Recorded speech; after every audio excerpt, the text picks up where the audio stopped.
울산 CBS가 준비한 6.4 지방선거 울산시장 후보 초청 특집 대담 울산의 100년을 묻다. 오늘은 노동당 이가병 후보와 함께합니다. 자리해 주셨습니다. 안녕하십니까? 네, 안녕하십니까? 네, 그리고 이 시간 함께 진행할 울산대학교 국제관계학과 유종선 교수 자리했습니다. 안녕하세요. 네, 안녕하세요. 네, 먼저 이가병 후보님, 먼저 우리 청취자 여러분들께 인사 말씀 부탁드립니다. 네, CBS 시청자 여러분 안녕하십니까? 지금 세월호 문제로 많은 분들이 시름에 빠져 있고 구조작업 하시는 분들이 계신데 저도 마음은 그분들과 함께하고 있습니다. 그리고 선거운동도 사실은 중단을 해 있는 상태이긴 한데 CBS와 사전 약속이 됐기 때문에 제가 이 방송은 출연했습니다.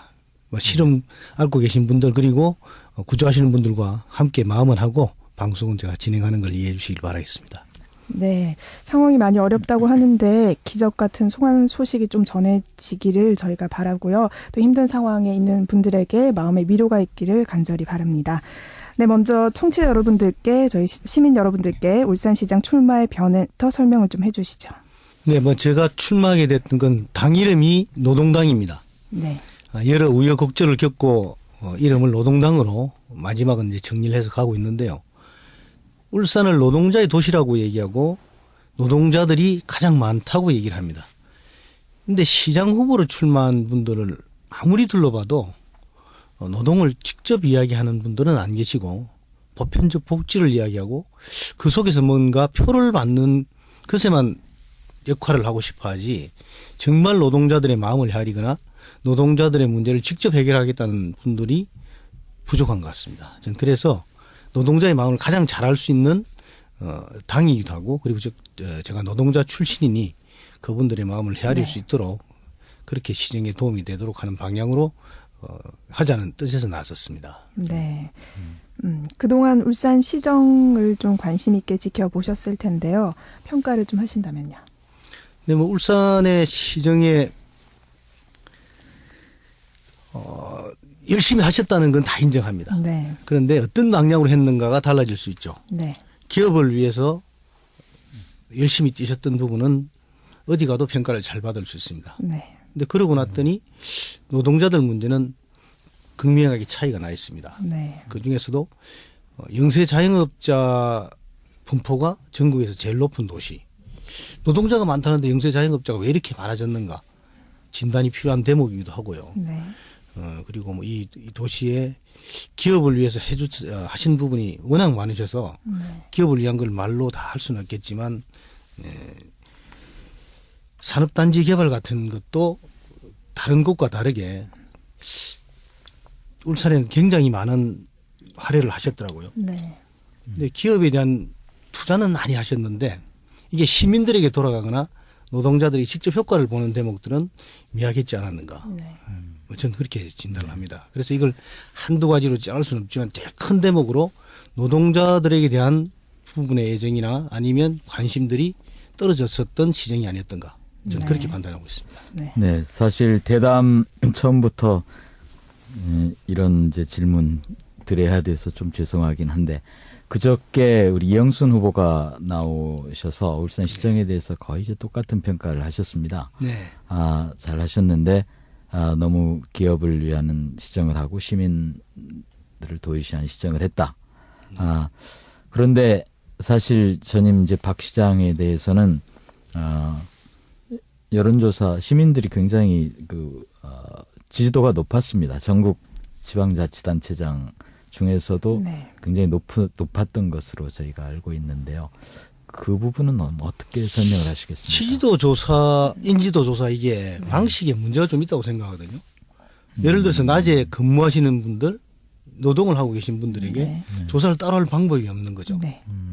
그러다 보니까 인지도 조사는 전혀 다른 거고 한 번을 하거나 두 번 했던 부분에 대한 프리미엄도 있을 수 있고요.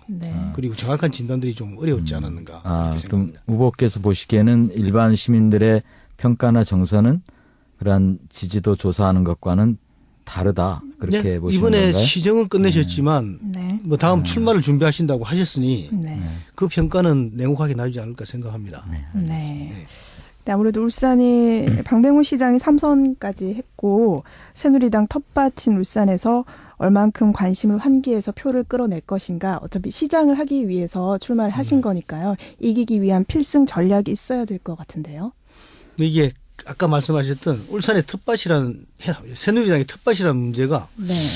이게 텃밭이 아니었는데 네. 노동자의 텃밭인데 어떻게 하다가 새누리당의 텃밭이 됐는가. 가장 큰 잘못은 네. 진보 정치를 한다는 사람들의 잘못이 가장 크다고 생각합니다. 네. 그리고 이제 새누리당이나 기존 정치권의 이 보수 야당들이 실망을 주고 네. 그리고 일을 하고 있는 노동자들에게 네. 희망이 되질 않으니 네. 표를 찍기보다는 관심을 안 두는 거였죠. 그러다 보니 텃밭이라는 얘기를 듣고 있는데 네. 전 이번 선거는 그걸 바꿔야 된다 생각합니다. 네. 노동자들이 우리 얘기를 해주는구나. 저런 사람이 나오면 달라지겠구나. 네. 이게 되지 않으면 네. 그냥 늘 관심 없는 사람들이 모여서 그냥 이 정당 하나를 두고 선택할지 말지를 고민하고 네. 하기 싫으면 안 해버리고 이런 게 아니라 내가 적극적으로 지지하고 싶은 정당 똑같지 않구나. 다르구나. 그래서 이런 정당이 대두될 때가 지금 이번 선거라고 생각해서 네. 그래서 저는 출사표의 의미는 노동자들에게 대한 출사표 의미라고 생각하고 있습니다. 네. 필승 전략이 노동자를 위한 시장 이렇게 네. 말씀하시는군요. 금방 정당 얘기를 이제 하셔서 네. 사실 이제 선거는 현실이기 때문에 표를 많이 얻어야 되고 네. 인지도 같은 게 굉장히 선거에서 중요한 역할을 하시는 네. 건 잘 아실 것 같습니다. 네, 이제 후보께서는 올해 이제 현대중공업 노조에서 이제 활동도 하시고 예. 또 동구청장도 하시고 했기 때문에 사실 울산뿐만이 아니고 전국적으로도 지명도가 굉장히 높으신 분인데요. 네. 노동당에 대해서는 솔직히 시민들이 그런 정당이 있었나 하는 생각들을 많이 하실 것 같습니다. 네.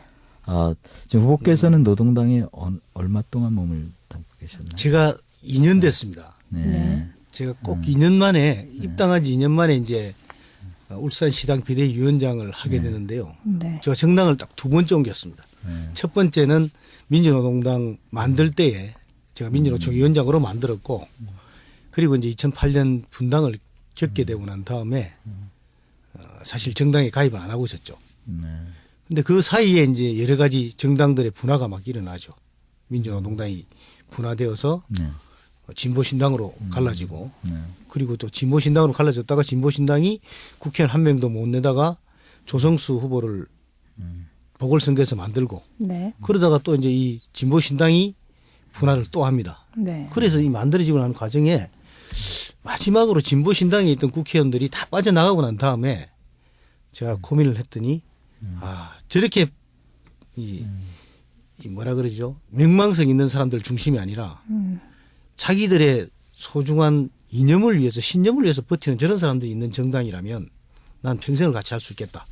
그래서 이 노동당을 선택한 거죠. 그게 네. 이름은 진보신당이었는데 네. 이 진보신당이 국회의원은 없었지만 오랫동안 사회의 중심축으로 진보의 이름을 걸고 있던 사회당과 합당을 하면서 네. 노동당이라는 이름으로 가게 되고 그래서 저는 노동당에 입당하면서 지금 약하다고 말씀하셨는데 진보정당은 뿌리가 시작은 다 약합니다.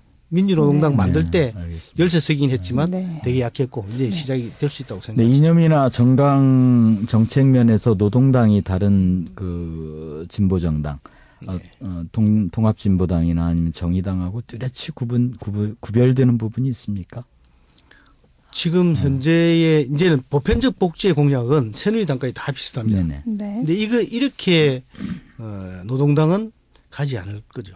노동자를 위한 실질적인 공약이 필요하고 네. 그래서 이런 공약들로 노동자들이 접근해야 된다는 게 우리 당의 네. 방침이기도 합니다. 근데 노동 공약들을 살펴봐도 말씀 지금까지 하셨는데 노동자에 좀 중점이 되고 좀 치우쳐져 있는 부분이 있는 것 같은데요. 저희가 김기현 후보께도 똑같은 질문을 드렸는데 울산시장은 울산 시민을 모두 아우를 수 있는 그런 역량 부분에서는 좀 부족하다고 생각하지 않으시는가요? 저는 울산에 45만 정도라고 얘기를 하고요. 네. 노동자가. 그리고 통계로는 37만이 나와 있더라고요. 노동부 통계. 네. 근데 저희들 보기에는 45만에서 50만 정도가 네. 비정규직 노동자까지 하면 그 정도 될 건데 3인 가족으로 해도 거의 80만 90만이 노동자와 가족들입니다. 근데 여기에 시민이라고 꼭 이름을 붙여야 될 사람은 가족인데 네. 그 가족과 시민이 별 이익이겠느냐 이렇게 판단한다면 네. 노동자 중심의 정책이 울산에 있는 많은 사람들에게 다 호감이 가거나 아니면 자기와 연결된 공약일 거다. 저는 이렇게 판단해서 일반 시민분들은 이렇게들 얘기하죠. 평등한 보통 사람이 힘들지 않으면 약자들은 훨씬 더 어려울 거다. 네. 그래서 약자들이 편하려면 약자가 편하면 평등한 사람은 훨씬 더 편한 거다. 그래서 약자들 편에 서서 움직인다는 것은 일반 시민이라고 지금 말씀하셨던 분들은 훨씬 더 편한 사회가 될 수 있다. 제가 뭐 네. 앞으로 그런 얘기들 제가 좀 말씀드리고 싶어서. 네. 네, 사실 이제 일반 시민들도 사실 전부 노동자다, 노동하시는 분들이 네. 많다. 그러는데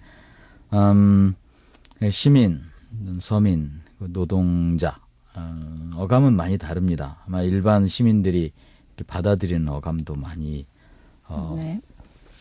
다를 것 같고요. 네. 그래서 이제 제일 처음에 지금까지 울산시장 하시던 분들이 너무 시민 서민만 얘기하고 노동자는 얘기 안 하기 때문에 노동자의 이익을 대변하기 위해서 나왔다 이렇게 말씀을 하셨는데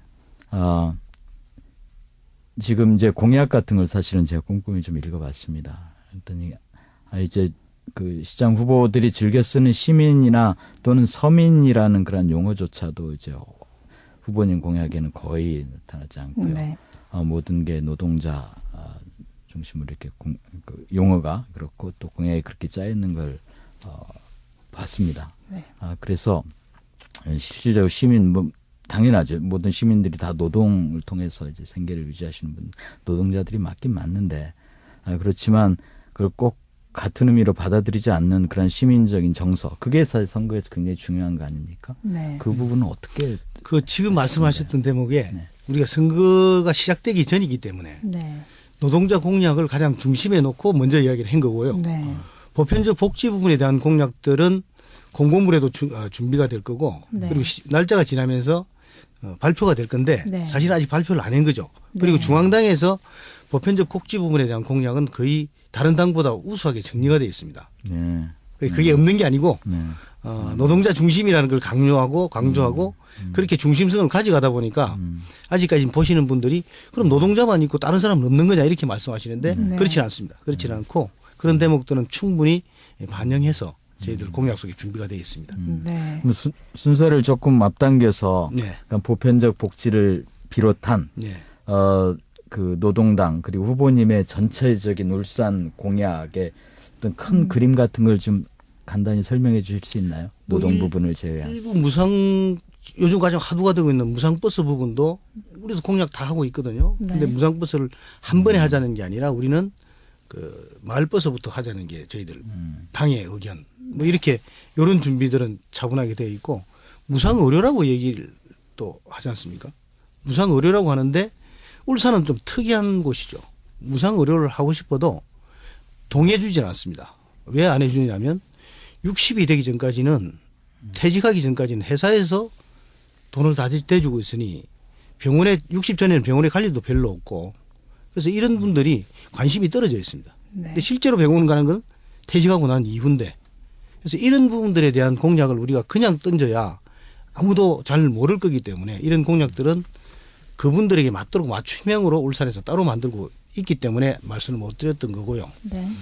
뭐 필요하다면 저희들은 노동자 공약 중에서 가장 핵심이 되고 있는 공약들로 지금 뭐 네. 7080 이런 공약도 했고 라이브 카페 같은 이름이긴 하지만 전혀 다른 의도로 그래서 분배 구조 바꾸자 네. 조직률도 높이자 이렇게 진행을 하고 있어서 네. 차분하게 하나씩 푼다면 지금 말씀하신 건 다 가능할 수 있다고 생각합니다. 네.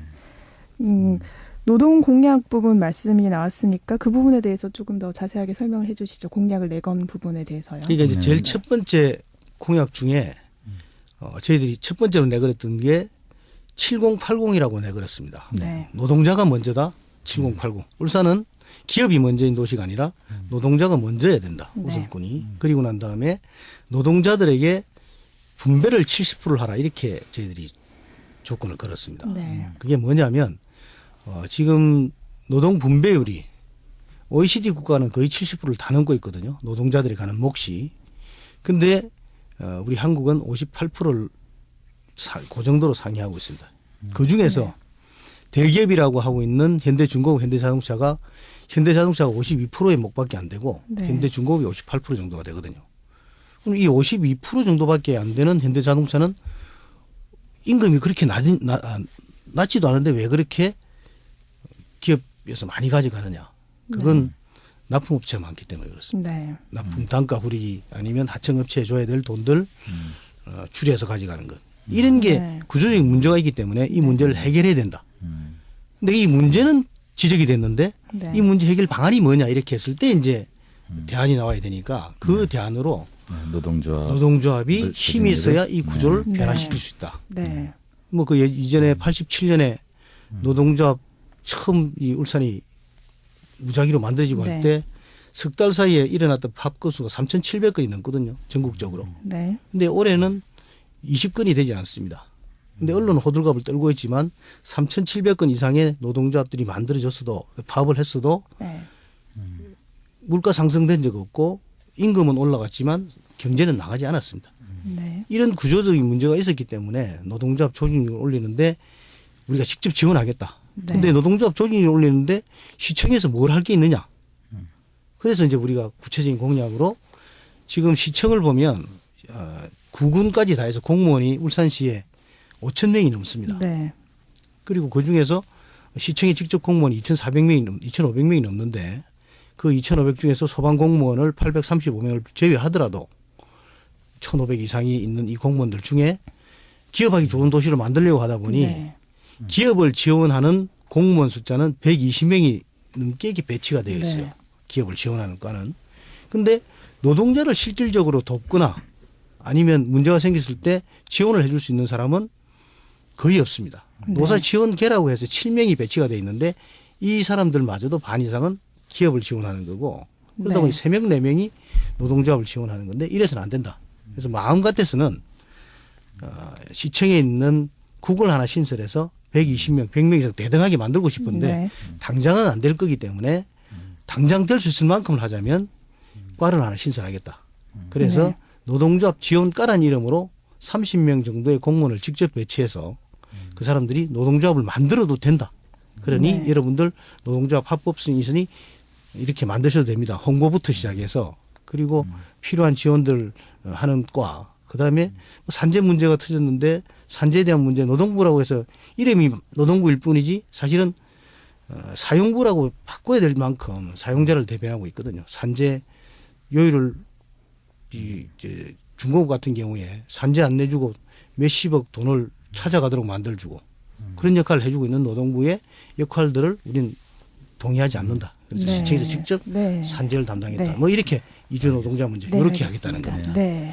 아마 그 이제 그런 노동 문제에 관해서는 하실 말씀이 굉장히 많으신 네. 것 같아서 7080 공약이라고 하는 것을 그러니까 제가 뭐 요약을 하자면 기업들이 벌어들이는 돈의 70%를 노동자한테 돌려줘라. 그게 OECD 기준에도 맞는 거다. 그러기 위해서는 노동조합 조직률을 80%까지 올려야 되는데 네. 시장으로서 그걸 힘쓰겠다. 그게 이제 7080 네, 취지입니다. 공약의 핵심이라고 볼 수 있겠죠. 일단 제 생각을 한두 가지만 좀 말씀을 드리면요. 소득의 70%를 노동자에게 배분해야 된다. 물론 이제 OECD 통계 같은 걸 인용을 하셨습니다만, 일단 저는 그냥 느낌이 상당히 기계적인 아주 단순한 계산 방식이 아닌가. 네. 한국의 어떤 노사 문제나 또는 노동자 내부에서의 비정규직, 정규직, 비정규직 노조 문제를 포함해서 그 안에 복잡한 그런 과정 같은 것도 많이 생략되어 있는 것 같고요. 그 다음에는 그 80% 노조 조직률 같은 게 과연 이게 얼마나 현실성 있는 이야기인가 하는 그런 생각도 들고 네. 또 마지막으로는 시장으로서 그런 노조 조직 장려하는 그러한 일의 시정에 영향을 기울이는 게 우리나라 시장이 해야 될 일로 사람들이 생각하는 거하고는 네. 좀 다른 것 같아서 네. 네. 네. 그렇게 말씀하시니까 네.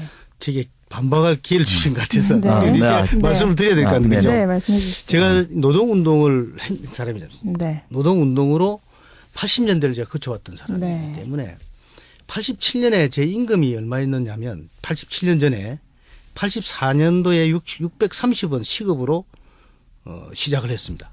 근데 4년 후에 임금이 670원이었거든요. 시급이 10원씩 올랐습니다. 한 해에. 네. 그리고 노동조합이 생기고 난 다음에 꼭 4년 후 91년도에 제 시급이 얼마냐면 1,500원으로 올라 있습니다. 10원씩 4년 동안 올라가다가 4년 후에 1,500원까지 올라갔으니 어마어마하게 올라간 거 아닙니까?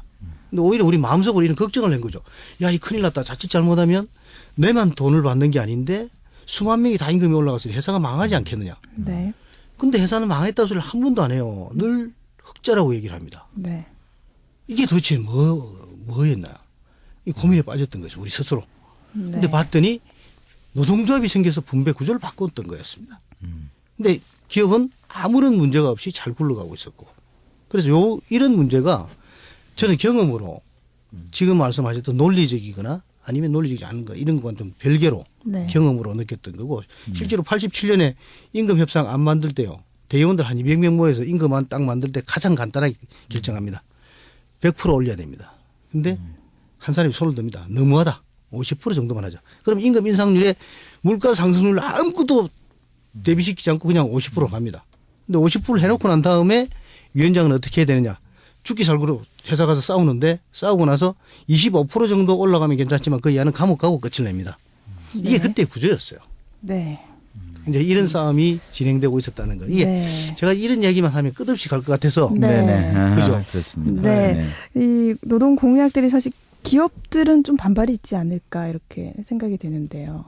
아니 이건 어딘가는 네. 반발이 있죠. 지금 예를 들어서 자본가들이 가져가고 있는 기업이 가져가고 있는 만큼 네. 못 가져가는 노동자들 불만은 그럼 어떡합니까? 네. 똑같이 있는 거예요. 그래서 네. 어느 쪽이 많은 쪽이 피해를 봐야 되느냐 적은 쪽이 피해를 봐야 되는 차이도 있는 거고 네. 그리고 이게 공정하게 조금씩 분배 구조를 바꿔가면 네. 그런 불만이 없겠지만 어느 날 갑자기 바꾸자니 문제가 네. 생길 건데 그렇지는 않겠죠. 노동조합이라는 게 만들어서 네. 합법적인 공간에서 자기들 역할을 하려고 할 거고 네. 그리고 능력만큼 울산에 내놔갈 거니까. 그런 울산에 있는 그 기업들이 다른 지역으로 이제 옮겨간다거나 다른 지역에서 이제 노사 문제나 이런 것들이 우리가 덜하다는 이유로 좀 울산 지역의 기업을 유치를 적극적으로 나서고 있는 지역들도 있고요. 기업의 그런 문제에 대해서는 어떻게 함께 해나가실 수 있을까요? 저 기업에 페널티 이게 인센티브를 주고 하는 거 다 동의될 수 있습니다. 네. 근데 공정하게 가야 되는데 그러지 않고 기업에 가면 무한적으로 이 지원을 하면 이 기업이 받은 지원으로 사회에 환원되느냐 하면 그렇지 않습니다. 우리 네. 구조상으로. 네. 근데 이 문제를 자꾸 놓치면 안 되는 거고 기업의 지원은 노동자에게 지원하는 게 가장 저는 옳다고 생각합니다. 그중에서도 이게 기업에 지원하는 것은 투자고 네. 노동자들에게 하는 것은 비용이라고 생각하는 이 잘못된 사고 네. 거꾸로 사람에게 투자하는 것이 사람에게 네. 드리는 비용이 가장 큰 투자라고 네, 생각할 수 맞습니다. 있어야 바뀔 수 있습니다. 네, 오늘 대담 노동당 이가병 후보 함께하고 계신데요. 노동 이제 공약 울산에 필요하다고 생각하시는 공약들을 쭉 말씀을 해주셨습니다. 저희도 나가서 이제 시민들이 울산시에 바라는 것들을 저희가 담아왔거든요. 울산 시민들의 목소리 들어보겠습니다. 10대 후반의 시기에 젊은 사람들 요즘에 뭐 일자리 구하기가 힘든데 그냥 일자리 좀 많이 만들어 줬으면 하네요. 근데 저 울산이 물가가 좀 비싸대? 그때보다 모욕비라든가 그런 거 조금 어떻게 다 지역하고 가게끔 좀 안 되는가? 물값이 비싼가? 네, 시민 두 분의 목소리를 저희가 담아왔습니다. 일단 일자리 부족 문제와 또 울산이 좀 물가가 비싸다고 말씀하시는 시민 두 분의 목소리였는데요. 이 부분에 대해서 좀 말씀을 해주시죠. 네, 이게 네.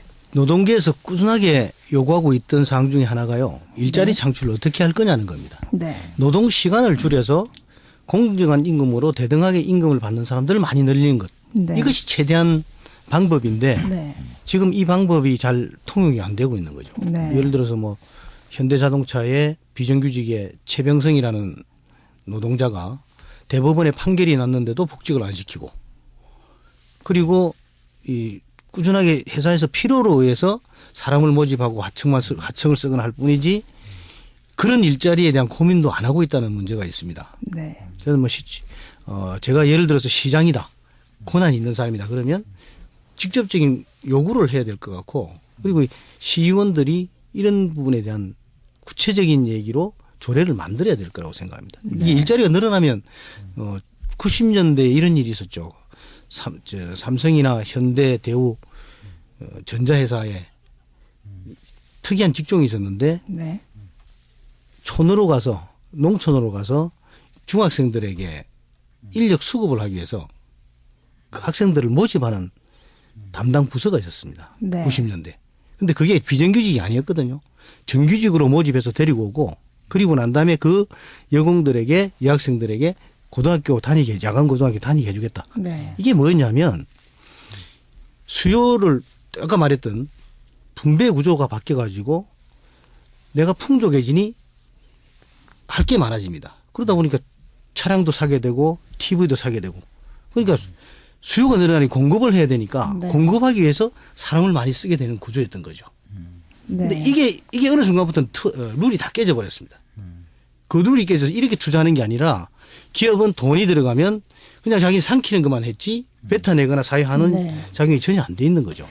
네. 전 이 부분들이 시민들이 깨어나야 네. 이 일은 해결할 수 있다고 생각하는 네, 겁니다. 시민들이 그렇게 느끼는 것이 사실 김기현 후보도 일자리 문제에 대해서 박근혜 대통령이 제시한 그 창조 경제 기반해서 동부가 오일 허브 등 이런 대형 프로젝트로 울산시에 이제 일자리를 마련하겠다 했는데, 울산 시민들의 입장에서는 그런 것들이 좀 더 와닿지 않을까요? 일자리 문제에 대해서는. 네. 사실 예, 조금 전에 후보께서 시민들이 깨어나야 된다 이제 그런 네. 표현을 쓰셨기 때문에 어떻게 생각해야 될지 모르겠습니다. 일단 이 노동 문제나 아니면 노사관계, 기업 문제는 후보께서 오랜 이제 현장 경험을 가지고 네. 강력한 이제 확신을 가지고 얘기하시는 거고, 또 공부를 많이 하시고 네. 하고 이제 얘기하시는 부분이기 때문에 뭐 제가 뭐 거기에 대해서 이렇게 드릴 말씀 많지만 그게 뭐 얘기를 많이 하는 게 좋을 것 같지는 않고요. 네. 아까 우리가 김기현 후보 모셨을 때 일단 여당 후보는 울산시장으로서의 전체적인 공약 방향이 일자리, 그다음에 울산의 경제를 발전시키는 것, 뭐 새로운 첨단 융합 기술로 그 기존의 산업들을 대체하는 것, 그리고 동부가 오일 허브 사업 추진, 이런 쪽으로 이제 중점을 둬서 말씀하셨단 말이죠. 네. 이건 지금 이제 이가병 후보께서 말씀하시는 그런 공약과는 완전히 방향이 다른데 네. 다르죠. 어떻게 생각하십니까? 그런 반대쪽에 네. 근데요, 공약에 이게 대해서는. 뭘 사업을 많이 가져와서 네. 일자리를 많이 늘린들 시간제, 파트타임 이런 사람을 쓸 것 같으면 늘어나는 일자리가 아니에요. 실질적인 일자리가 늘어나는 것은 있는 자리라도 공정하게 분배해서 더 늘려서 그 일자리에 정규직이 많이 앉는 것이 우리 사회의 가장 공정성을 유지할 수 있습니다. 아무리 큰 사업을 가져와도 기업의 이윤을 남기기 위해서 그 기업의 목소리를 내기 위해서는 비정규직 쓰는 게 훨씬 유리한데 네. 돈이 안 드는 네. 이런 형태로는 일자리가 늘어나지 않는 거예요. 저는 뭐 이 대목에 전혀 다르다고 생각합니다. 네. 김기현 후보가. 네. 시민들께서 그 부분을 충분히 이해를 해주셨으면 합니다. 네. 저도 그러길 네. 바라고 네. 말씀드렸습니다. 네. 우리 청취자 여러분들께서도 문자로 참여하실 수 있습니다. 문자 번호 샵 1003, 단문은 50원, 장문은 100원의 정보 이용료가 부과됩니다.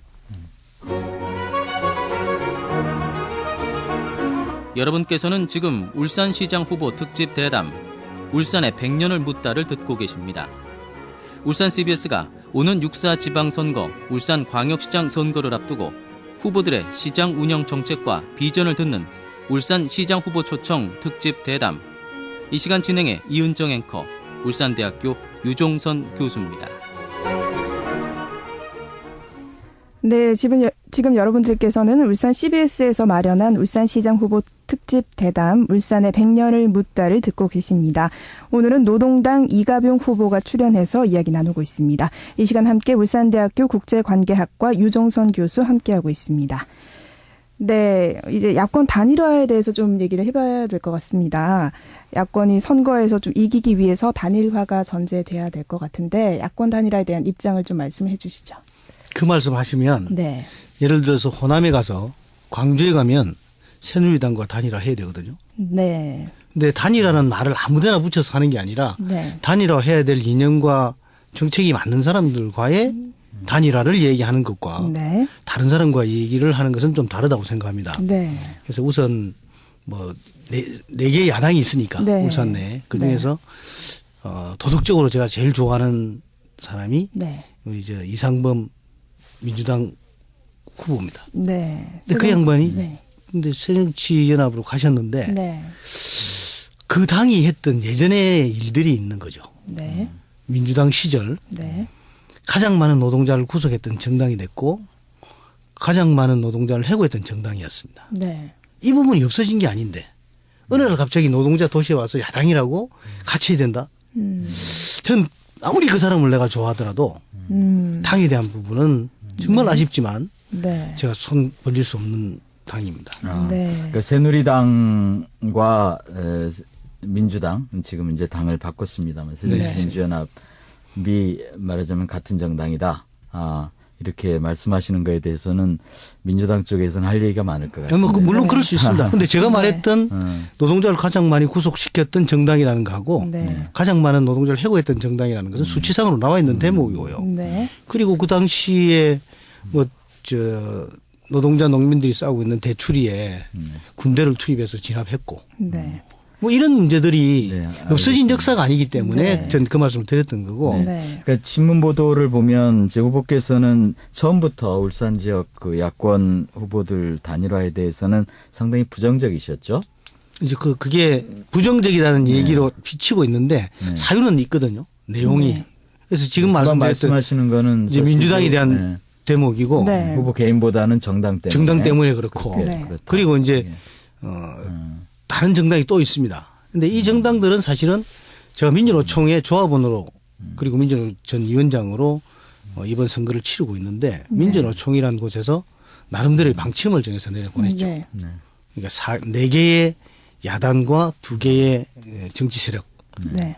이 사람들로 해서 단일화를 하든 아니면 이 사람들은 지지하겠다 이렇게 했는데 그 속에 민주당이 빠져 있습니다. 네. 뭐 제 생각과는 일치해서 네. 그런 건 아니었지만 네네. 민주노총 이야기는 조금 이따 다시 한번 제가 들어봤으면 하고요.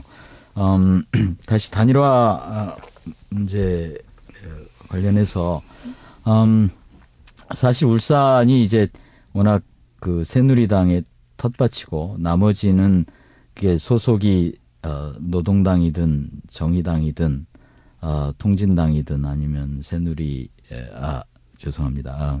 새정치연합이든 사실은 다 이제 야권으로 분류가 되고요. 네. 그다음에 이상범 후보 얘기하신 이상범 후보의 이제 뿌리나 그동안 경력도 훨씬 야권 쪽에 치우친 그러한 인사였습니다. 네. 그렇기 때문에 아까 그렇게 단일화하기로 하면 전라도 가면 새누리당하고 단일화해야 되는 거 아니냐 이렇게 말씀하셨는데 저는 그게 좀 적절한 비유인가 하는 네. 그런 생각이 우선 들고요. 그다음에 현실적으로 아까 울산이 여당의 텃밭입니다. 굉장합니다. 이제 역대 지금 한 10년 이상 선거 보면요.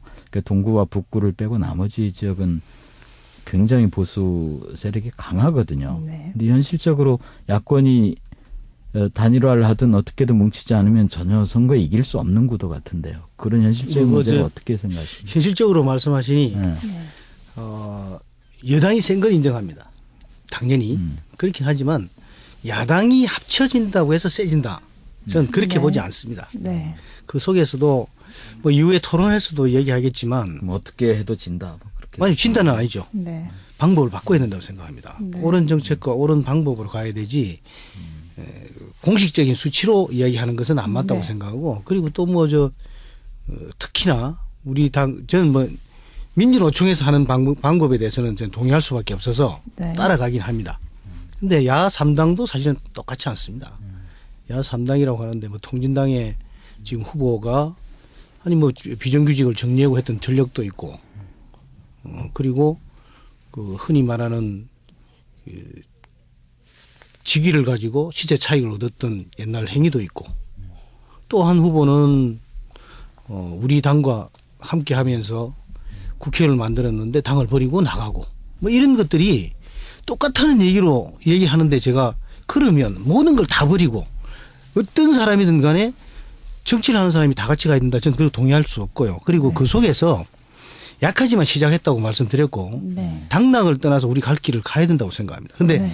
대신 민주노총 내에서 이루어지는 일이기 때문에 제가 소속된 곳에서 하는 것은 제가 받아들일 수 있지만 받아들이는 것과 같이 가는 것과는 다릅니다. 네. 제 이야기는 하고 싶은 만큼 다 하겠다는 거고 네. 그래야 올바른 사람이 평가되고 뭐 이번이 아니면 다음에는 하면 안 됩니까? 전 그런 것들이 이번이 꼭 해야 된다고 제가 생각해서 움직이고는 있지만 네. 미약할 수 있고 네. 그리고 노동자들이 접근 못할 수 있습니다. 언제까지 그런 거 다 묻어두면서 하나로 뭉쳐가는 것은 동의할 수 없다는 거고 네. 이걸 바라는 사람들이 많을 거기 때문에 네. 저는 확신하고 이 싸움을 하겠다는 겁니다. 야당이 여당이 아무리 세지만 그 사람들은 정리가 안 돼 있는 일부 소수들이 움직여서 가는 네. 거고 네. 뭐 관건 선거 돈 선거라 우리가 표현하면 그 선거법에 걸리니까 못하는 거지만 옛날에 그렇게 해왔다고 이야기를 하고 있고 네. 이쪽은 사람이 없는 거죠. 믿을 만한 사람이 없고 확실한 사람이 없고 그리고 가야 될 방향 제시가 제대로 안 되니 네. 투표도 안 하는 겁니다. 관심도 없고 이걸 끌어내는 게 이번 선거의 관건이지 뭉치자는 것은 네. 이 증명이 되지 않을 거라고 생각하는 거죠. 네. 일단 후보님 생각은 현실적인 뭐 좀 이익을 얻기 위해서 신념과 원칙을 절대 포기할 수는 없다. 네. 그렇게 이제 말씀하시는 것 같고요. 네.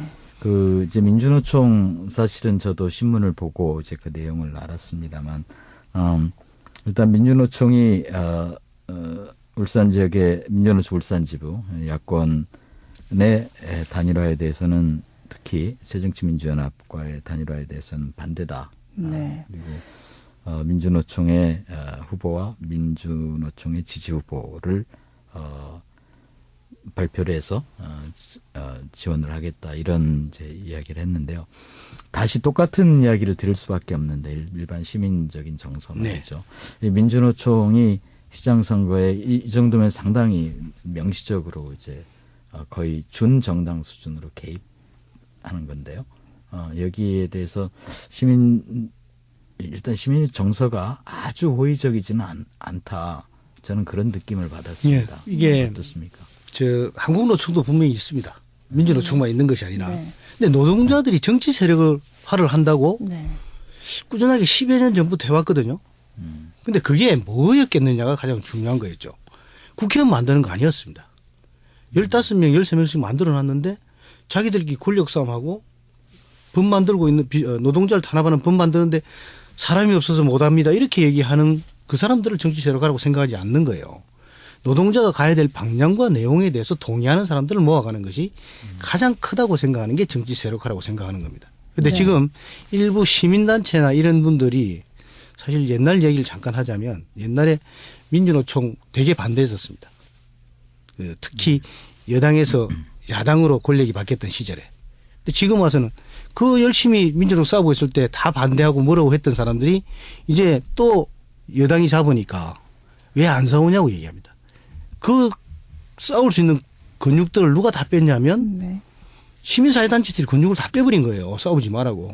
네. 이제는 이렇게 가서는 안 된다는 겁니다. 네, 단일화에 대한 얘기가 나왔으니까 말인데 민주노총에서 안에서도 좀 의견이 엇갈린다고 알고 있거든요. 의견이 나뉘고 있다고. 근데 민주노총 내 의견이 엇갈리는 게 아니고 네, 의견이 좀 정치 나뉘고 있다고. 세력화에 잘못 갔던 표본이 지금 드러나고 있는 겁니다. 노동자들이 건강하게 싸울 수 있고 세력화될 수 있도록 해주는 게 아니라 네. 자기들의 권력을 위해서 민주노총을 활용하려고 하다 보니 이런 문제들이 꾸준하게 발생되는 거죠. 이제 민주노총이 이런 것에서 자유스러워져야 된다고 생각합니다. 네. 자기들의 중심. 네. 그러니까 어느 당이 상관없이 노동자의 정책을 가지고 얘기하고 그게 동의되는 사람들을 지지하고 지원할 수 있어야 되는데 그 꾸준하게 안에 들어와서 세포처럼 번져서 당을 위해서 노동조합을 망치거나 이런 형태에 대해서는 안 된다는 거죠. 네.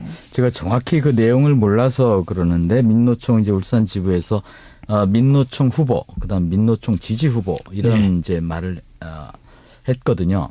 그러면 예를 들어서 이제 조승수, 이영순, 이상범 후보 이런 분들도 노조의 민노총의 지지를 얻기 위해서는 민노총 후보로 등록이나 아니면 신청을 해야 되는 건가요? 등록을 다 하셨어요. 근데 이제 네. 이상범 후보는 중앙의 방침이 새정치연합은 후보 등록할 수 없다는 그 때문에 뭐 등록을 못 했고요. 네. 근데 이제 조성수 후보나 이영순 후보는 등록을 했습니다. 근데 세 사람이 저까지 세 사람이 등록이 돼 있는데 네. 세 사람 중에서 저는 민주노총 조합원이니 그냥 민주노총 후보로 돼 있고 아하. 두 사람은 조합원이 아니니 민주노총에서 지지하는 후보를 해달라 이렇게 등록이 돼 있는 상태죠.